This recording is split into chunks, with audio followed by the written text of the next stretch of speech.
ترمذی۔ معزز حاضرین جمعہ، تمام قسم کی تعریف و توصیف، بڑائی اور کبریائی اس وحدہ لا شریک خالق کائنات کے لیے ہے جس نے ہم سب کو پیدا کیا اور بے شمار نعمتوں سے نوازا۔ درود و سلام نازل ہو تمام انبیاء علیہم السلام پر، بالخصوص ہم سب کے آخری نبی محمد رسول اللہ صلی اللہ علیہ وسلم پر۔ حضرات، خطبہ مسنونہ کے بعد میں نے آپ کے سامنے پیارے نبی صلی اللہ علیہ وسلم کی حدیث کا ایک ٹکڑا آپ کے سامنے پیش کیا ہے۔ دراصل آج کا جو میرا موضوع ہے کہ ایک انسان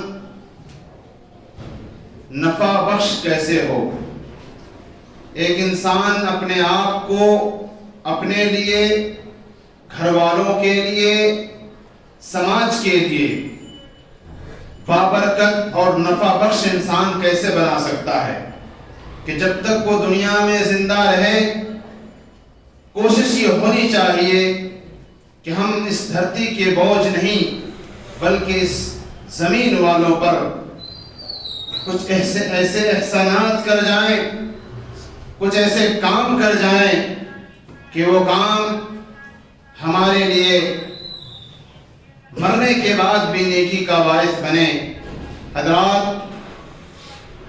لہذا ہماری کوشش یہ ہونی چاہیے کہ ہم نفع بخش کیسے ہوں، ہم سے قوم کو فائدہ کیسے ہو۔ تو اس کے لیے بہت سارے طریقے شریعت کے اندر ملتے ہیں۔ چنانچہ میں نے جس حدیث کا آپ کے سامنے ذکر کیا ہے، نبی صلی اللہ علیہ وسلم نے فرمایا خیرکم من یرجا خیرہ ویؤمن شرہ۔ دراصل نبی کریم صلی اللہ علیہ وسلم ایک جگہ سے گزر رہے تھے، دیکھا کچھ لوگ بیٹھے ہوئے ہیں، آپ کھڑے ہوئے اور کہا کہ لوگوں، کیا میں تمہیں یہ نہ بتلاؤں کہ تم میں خیر والا انسان کون ہے، بھلائی والا انسان کون ہے، نفع بخش انسان کون ہے؟ صحابہ نے کہا ضرور بتلائیے یا رسول اللہ صلی اللہ علیہ وسلم۔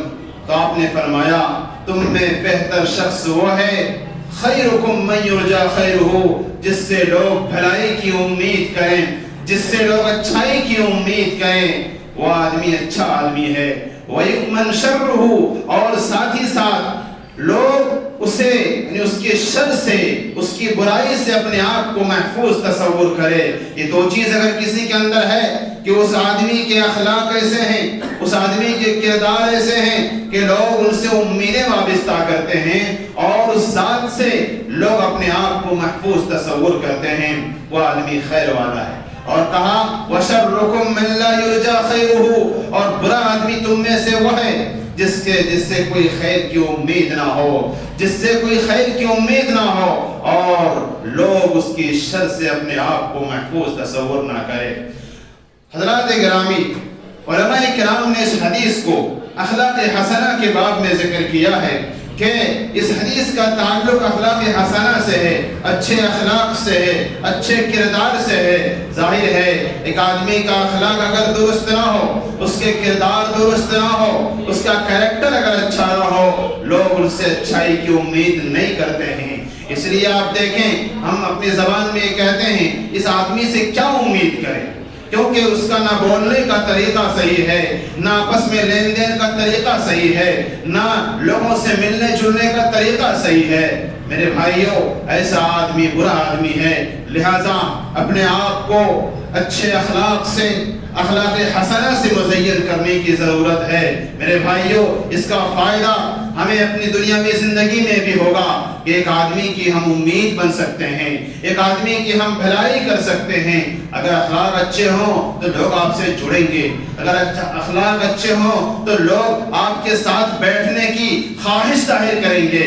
وہیں اگر برا اخلاق ہو، اس کا بولنے کا طریقہ صحیح نہ ہو اور ملنے جلنے کا طریقہ صحیح نہ ہو، لوگ اس سے بھاگ جاتے ہیں۔ تو میرے بھائیوں، اخلاق حسنہ کی ضرورت صرف دینداری میں نہیں ہے، بلکہ اگر دنیاوی معاملات آپ کر رہے ہیں اس میں بھی اخلاق حسنہ کی ضرورت ہے۔ اس لیے کہ ایک دکاندار اگر اچھے اخلاق کا مالک نہ ہو، گراہک اس کے پاس نہیں آتے ہیں۔ بزنس مین لین دین میں سچا اور پکا نہ ہو تو میرے بھائیوں اس سے لوگ بزنس کرنا نہیں چاہتے ہیں۔ چاہے آپ دین کا معاملہ ہو، دنیاوی معاملات ہوں، ہر معاملات اخلاق حسنہ سے جڑے ہوئے ہیں۔ اور میں آپ کو بتلاؤں، پیارے نبی صلی اللہ علیہ وسلم نے حدیث کے اندر فرمایا کہ نبی کریم صلی اللہ علیہ وسلم نے کہا کہ وہ آدمی خیرکم لأہلہ وانا خیرکم لأہلی۔ میرے بھائیوں، ایک آدمی جب باہر جاتا ہے، باہر کسی کام سے جاتا ہے، ڈیوٹی کرتا ہے، نوکری کرتا ہے، وہاں تو اس کے اخلاق بڑے اچھے ہوتے ہیں، لوگوں سے ملنا جلنا تو اچھا ہوتا ہے، لیکن اس آدمی کا معاملہ اپنے گھر میں دیکھیے، کیونکہ ایک آدمی اپنے گھر والوں کے یہاں پہچانا جاتا ہے، اس لیے کہ اس کا اکثر اوقات اس کے گھر میں گزرتے ہیں۔ لہٰذا ایک آدمی اپنے گھر والوں کے ساتھ کیسا ہے؟ نبی کریم صلی اللہ علیہ وسلم نے اس حدیث کے اندر جو فرمایا، خیرکم لأہلہ وانا خیرکم لأہلی، تم میں بہتر آدمی وہ ہے جو اپنے گھر والوں کے نزدیک اچھا ہو۔ تو میرے بھائیوں، اس حدیث میں ہمیں غور کرنے کی بات ہے کہ گھر والوں کے نزدیک اچھا ہو۔ گھر میں کون کون رہتے ہیں؟ گھر میں بیوی بچے رہتے ہیں، گھر میں ماں باپ رہتے ہیں، گھر میں بھائی بہن رہتے ہیں، مختلف قسم کے رشتہ دار رہتے ہیں۔ سوال یہ ہے کہ ہمارا معاملہ اپنے بیوی بچوں کے ساتھ کیسا ہے؟ ہمارا معاملہ ماں باپ کے ساتھ کیسا ہے؟ آدمی باہر بااخلاق ہوتا ہے، باہر اپنے اخلاق کا مظاہرہ کرتا ہے، وہی آدمی بیوی کے ساتھ بد اخلاقی سے پیش آتا ہے۔ باہر جاتا ہے تو بڑے اچھے سے ہنس ہنس کے باتیں کرتا ہے، وہیں اگر بچوں سے بات کرنی ہوتی ہے تو بڑے غصے سے بات کرتا ہے، ناراضگی سے بات کرتا ہے، ڈانٹ ڈپٹ کے ساتھ بات کرتا ہے۔ وہی آدمی باہر اپنے اخلاق حسنہ کا مظاہرہ کرتا ہے، گھر میں جب آتا ہے والدین کے ساتھ اس کے تعلقات اچھے نہیں ہیں، ماں باپ کے ساتھ ان کے بول چال کا انداز اچھا نہیں ہے، میرے بھائیوں وہ آدمی اخلاق مند نہیں ہے، وہ آدمی یا تو ریاکار ہے جو باہر اپنے اخلاق کا مظاہرہ کرتا ہے۔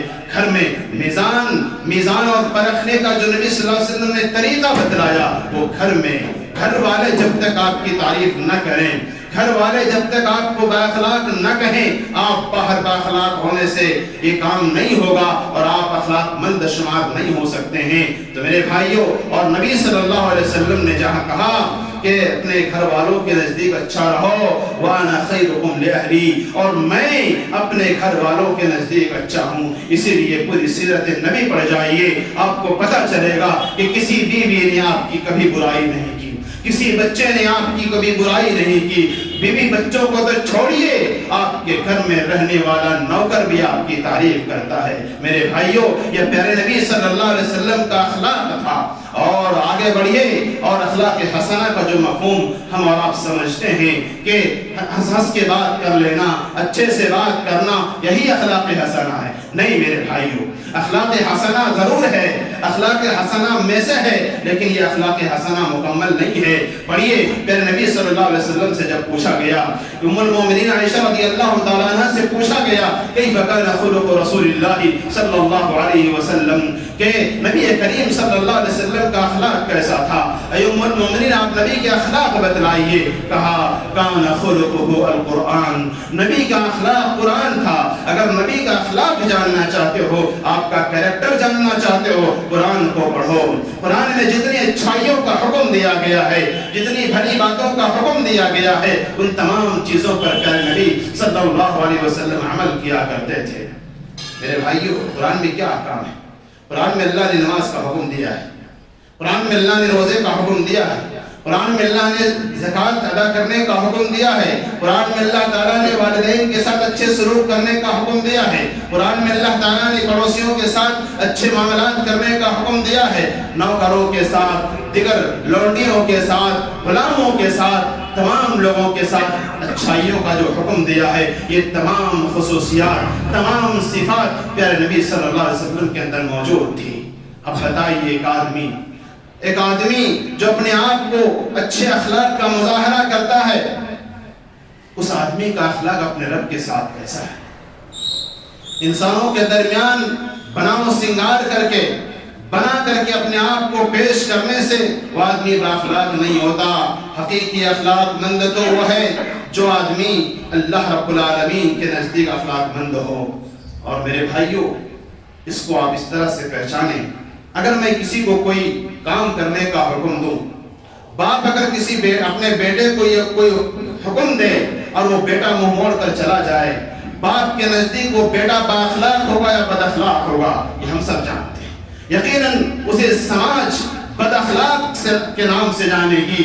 میرے بھائیوں، تصور کیجئے کہ ہم اپنے رب کے کتنے فرامین کو ٹھکرا رہے ہیں۔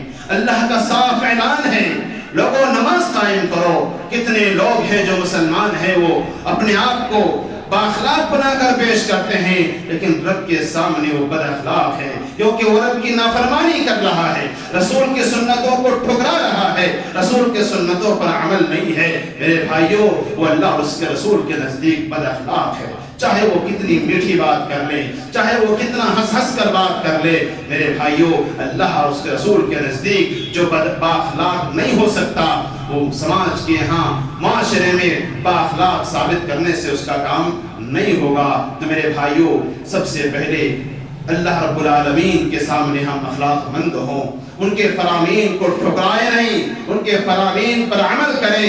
یہ اخلاق حسنہ کا مظاہرہ ہے، کیونکہ ام المومنین عائشہ رضی اللہ تعالیٰ عنہ نے کہا، کان خلقہ القرآن، قرآن میں جن بھلی باتوں کا حکم دیا گیا ہے ان تمام پر پیارے نبی صلی اللہ علیہ وسلم عمل کرتے تھے، اور وہیں پر جن تمام بری باتوں سے روکا گیا ہے ان تمام بری باتوں سے نبی صلی اللہ علیہ وسلم روکے ہوئے تھے۔ سودی کاروبار نہیں کرتے تھے۔ مسلمان ہے، بااخلاق تصور کرتا ہے، وہ سودی کاروبار بھی کر رہا ہے۔ میرے بھائیو، یہ کون سا اخلاق ہے؟ یہ اللہ کی نافرمانی نہیں ہے، اللہ نے روکا ہے، اس سے ہم وہی کر رہے ہیں۔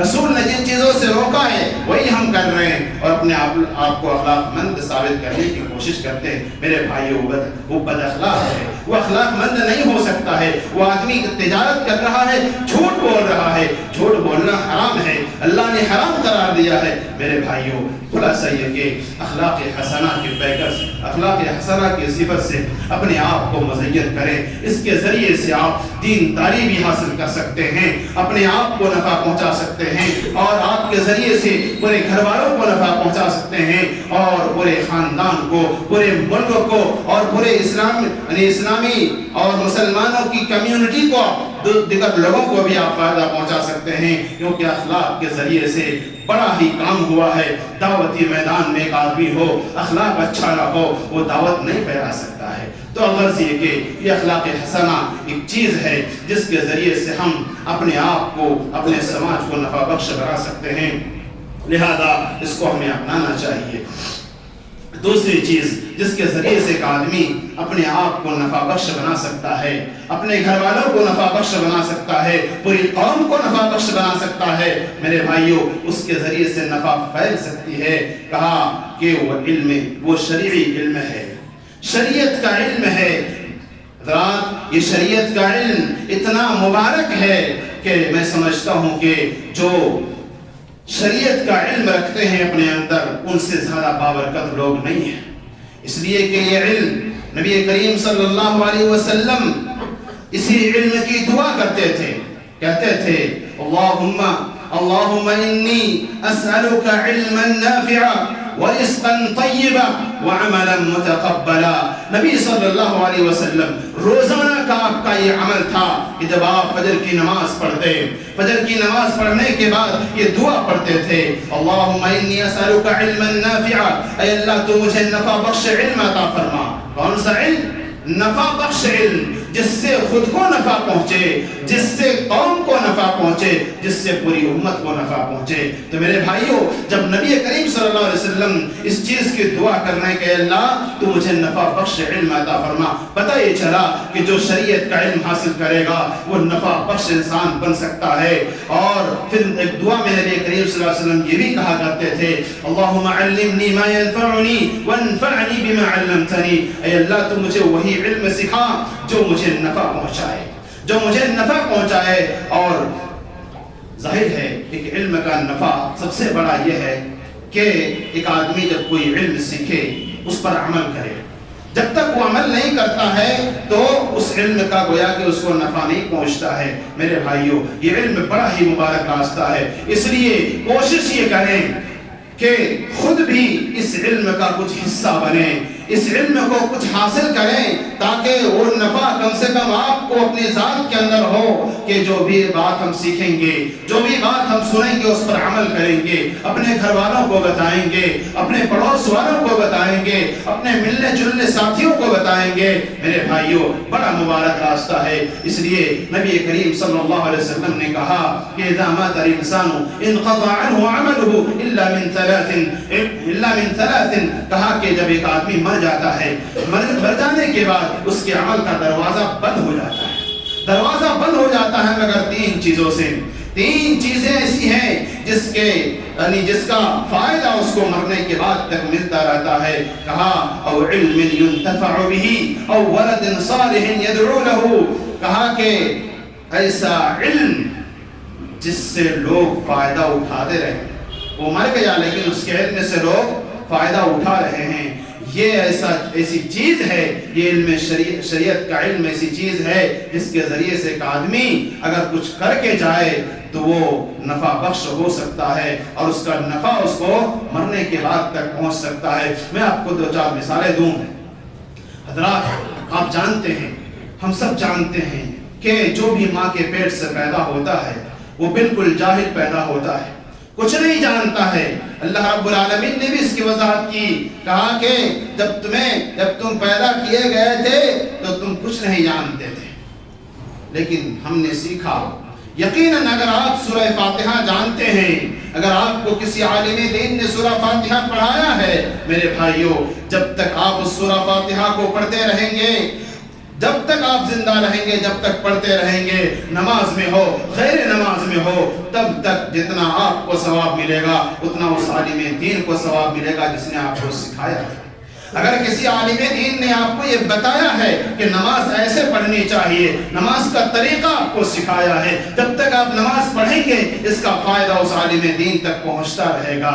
اگر کسی عالم دین نے یہ بات آپ کو بتلائی ہے کہ اگر ایک دن میں 12 رکعت سنتیں اگر پڑھ لو گے تو جنت میں تمہارا محل تیار ہو جائے گا. ظہر کی 4 رکعت, ظہر سے پہلے, ظہر کے بعد 2 رکعت 6 ہو گئے, مغرب کے بعد 2 رکعت 8 ہو گئے, عشاء کے بعد 2 رکعت 10 ہو گئے, فجر سے پہلے 2 رکعت. یہ سنت مؤکدہ ہے جو 12 رکعتیں ہیں. کوئی پڑھ لے تو صحیح بخاری کی حدیث ہے کہ اس کے لیے جنت میں محل تیار کیا جاتا ہے. میرے بھائیوں اگر جس عالم دین نے یہ بتایا ہے آپ کو اور آپ اس پر عمل کر رہے ہیں, یقین جانیے جتنا آپ کو ثواب ملتا ہے اتنا اسے بھی ملے گا. یہ 2-4 مثالیں میں نے آپ کو دی ہیں. کوئی بھی چیز اگر کسی عالم دین نے آپ کو بتایا ہے اور آپ عمل کر رہے ہیں تو جتنا آپ کو ثواب ملے گا اتنا اس کو بھی ملے گا. بتائیے میرے بھائیوں, اتنے خیر و برکت کا راستہ, اتنا بھلائی والا راستہ, ہم اس سے محروم ہیں. ہم کیوں نہ ایسا ہو کہ ہمارے دل میں یہ جذبہ پیدا ہو, یہ تڑپ اٹھے کہ ہم علم دین سیکھیں, ہم اپنے بچوں کو حافظ قرآن بنائیں. میرا بچہ جب کسی کو پڑھائے گا, سورہ فاتحہ پڑھائے گا, اس کا ثواب میرے بچے کو ملے گا. اگر میں نے خود باپ ہو کر اپنے بچے کو سورہ فاتحہ سکھایا تو وہ بچہ جب تک پڑھے گا, پڑھائے گا, جتنا دین تک یہ سلسلہ چلے گا اس کے باپ کو اس کا ثواب ملتا رہے گا. میرے بھائیوں بڑا مبارک راستہ ہے, بڑا مبارک راستہ ہے.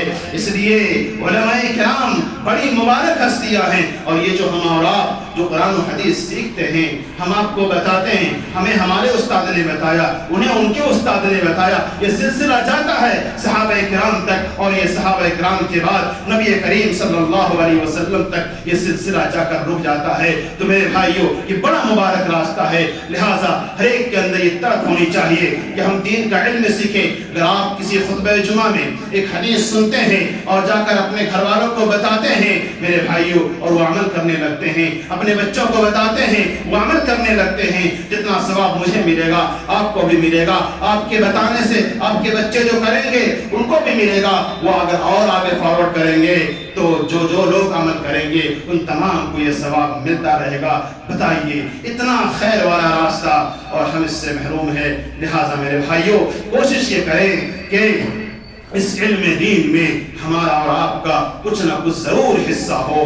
کبھی اس نیت سے جمعے میں آئے، کسی درس میں آئے کہ آج ہم کوئی ایک حدیث سنیں گے یا کوئی حدیث سنیں گے، سیکھیں گے، اس پر عمل کریں گے اور آگے ہم جا کے گھر والوں کو بھی عمل کرائیں گے۔ کبھی اس نیت سے بھی جمعے میں آیا کریں، اس لیے کہ یہ جمعہ آج ہمارے لیے صرف جمعہ رہ گیا ہے کہ بس یہ حاضری کا دن ہے، اکٹھا ہونا ہے، یہی نیت ہوتی ہے، جمعہ ہے، آنا ہے۔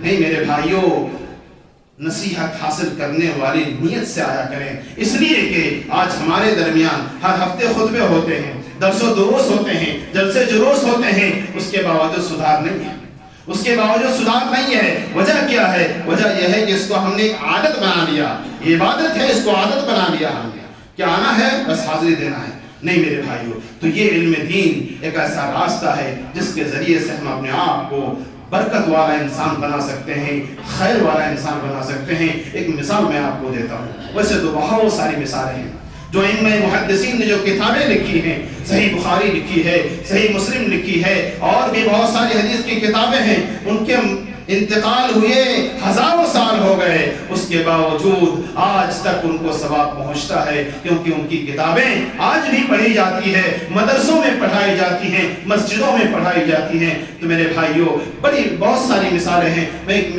تازہ مثال آپ کو دینا چاہتا ہوں۔ عبد الرحمن ابن سمیت رحمہ اللہ یہ کویت کے ایک آدمی ہیں جن کی پیدائش 15 اکتوبر 1947 کو ہوتی ہے اور ان کی وفات 15 اگست 2013 کو ہوتی ہے۔ یہ آدمی پیشے کا ایک ڈاکٹر، لیکن انہوں نے دینی علم بھی حاصل کیا اور افریقہ کانٹیننٹ میں گیا اور دعوتی کام کا آغاز کیا۔ میرے بھائیوں یہ آدمی اکیلا چلا تھا، یہ اور ان کی اہلیہ یہ دونوں ایک ساتھ ہو کر کے، اور ان کی اہلیہ ہی کا یہ مشورہ تھا کہ مال تو کما لیں گے لیکن ہمیں کیا ملے گا، سب ختم ہو جائے گا، کیوں نہ ایسا ہو کچھ ہم دینی کام کریں جس کے ذریعے سے ہماری آخرت بھی سنور جائے اور لوگوں کو فائدہ ہو۔ میرے بھائیوں اللہ رب العالمین نے اس آدمی کو اس سے ہمیں عبرت لینا چاہیے۔ یہ حال کا واقعہ ہے، 2013 کی وفات ہے ان کی۔ انہوں نے مسلسل افریقہ کانٹیننٹ میں 30 سال تک انہوں نے محنت کی، دعوتیں دیا، یتیموں کی کفالت کی، مسجدیں بنوائی۔ تقریباً ان کے سوانح نگاروں نے لکھا ہے کہ اس بندے کے ہاتھوں اللہ رب العالمین نے اس کو اتنا نفع بخش بنایا اس ملک میں کہ ان کے ہاتھوں تقریباً 11 ملین لوگوں نے اسلام قبول کیا۔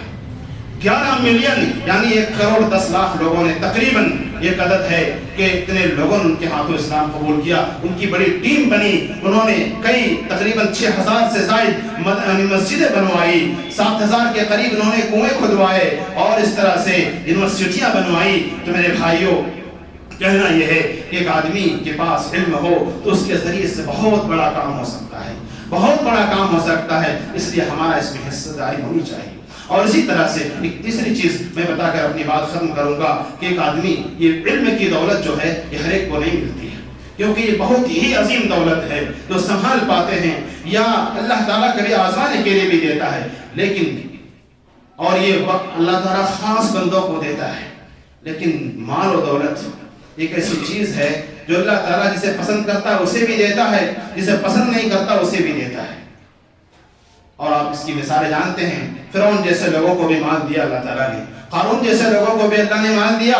یہ مال دنیا میں اللہ تعالیٰ کی محبت یا اللہ تعالیٰ کی پسندیدگی کی کوئی دلیل نہیں ہے، لیکن میرے بھائیوں یہ مال کی دولت بھی اگر اللہ نے کسی کو عطا کی ہے، اس کے ذریعے سے بھی وہ انسان اپنے آپ کو نفع بخش بنا سکتا ہے۔ اور اس کے لیے بھی بہت ساری مثالیں ہیں، صحابہ اکرام کی زندگی کو دیکھیں۔ عثمان غنی رضی اللہ تعالیٰ عنہ نے اتنا مال خرچ کر دیا کہ دنیا والوں کو مقروض بنا دیا۔ پیارے نبی صلی اللہ علیہ وسلم نے کہا تھا اس موقع پر جب غزوہ تبوک کا موقع تھا، بڑی شدت کی گھڑی تھی، غربت کا عالم تھا، پھل ابھی درختوں پر تھے، ابھی کٹے نہیں تھے، غریبی کی حالت تھی۔ ایسے حالت میں جب آپ نے کہا تھا لوگوں اس جنگ میں زیادہ مال کی ضرورت ہے، عثمان غنی نے اتنا مال خرچ کیا کہ زمین والوں کو مخروض بنا کر چھوڑا.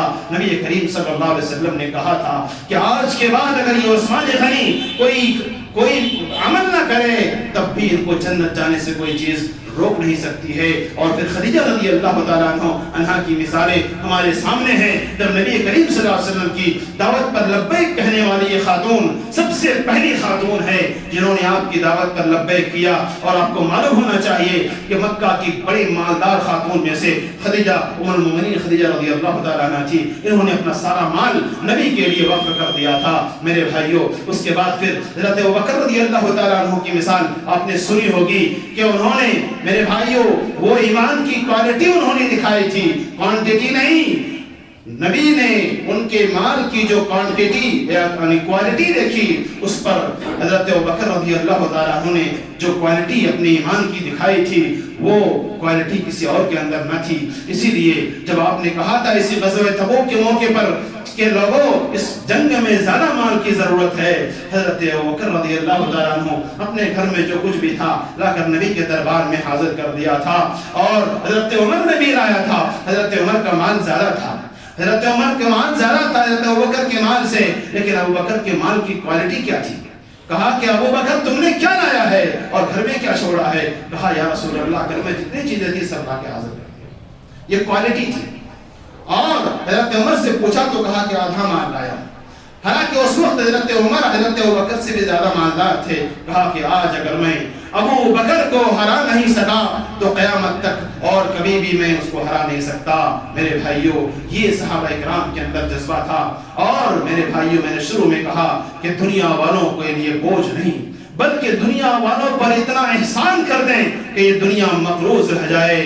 اسی لیے اپنی آخری عمر میں موت کے 2-4 دن پہلے نبی کریم صلی اللہ علیہ وسلم نے جو بات کہی تھی وہ حضرت ابوبکر کے لیے کہی تھی. کہا تھا لوگوں جس نے بھی اسلام پر یا ہم پر کوئی احسان کیا ہے میں سمجھتا ہوں کہ میں نے ان کے احسان کا بدلہ چکا دیا ہے. لیکن ایک آدمی ہے ان کے احسانات مجھ پر اتنے ہیں, دین اسلام پر اتنے احسانات اس نے کیے ہیں کہ میں نے ان کا بدلہ نہیں چکایا ہے. ما نفعنی مال احد قط ما نفعنی مال ابی بکر. کہا کہ کسی کے مال نے اتنا نفع نہیں پہنچایا جتنا ابو بکر کے مال نے مجھے نفع پہنچایا ہے, اسلام کو نفع پہنچایا ہے.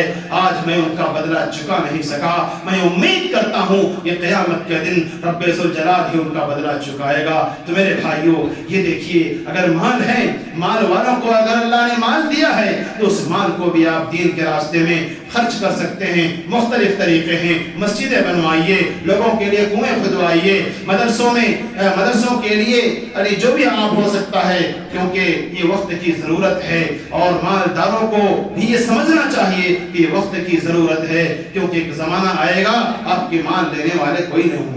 تو میرے بھائیوں دنیا والوں کے لیے بوجھ نہیں بلکہ دنیا والوں پر اتنا احسان کر دیں کہ یہ دنیا مقروض رہے اور آپ چلے جائیں دنیا سے. اور جب چلے جائیں تو اس کا ثواب, اس کی نیکی ہمیں اور آپ کو پہنچتی رہے. ہم یہی چند باتوں کے ساتھ اپنی بات کو ختم کر رہے ہیں. اللہ رب العالمین سے دعا ہے کہ اللہ تبارک و تعالی ہمیں اپنے زندگی میں ایسے کام کرنے کی توفیق دے جو ہمیں مرنے کے بعد بھی فائدہ پہنچے. اللہ رب العالمین ہم سب کو نفع بخش اور خیر والا انسان بنائے. اللہ رب العالمین ہمارے تمام نیکیوں کو قبول فرمائے. اللہ رب العالمین ہمارے تمام گناہوں کو معاف فرمائے. اللہ رب العالمین ہمیں جب تک اس دنیا میں زندہ رکھے اسلام اور ایمان کے حالت میں زندہ رکھے, اور جب خاتمہ بالخیر ہو. آمین. وآخر دعوانا الحمد للہ رب العالمین. اقول قولي هذا واستغفر الله لي ولكم ولسائر المسلمين من كل ذنب فاستغفروه انه هو الغفور الرحيم.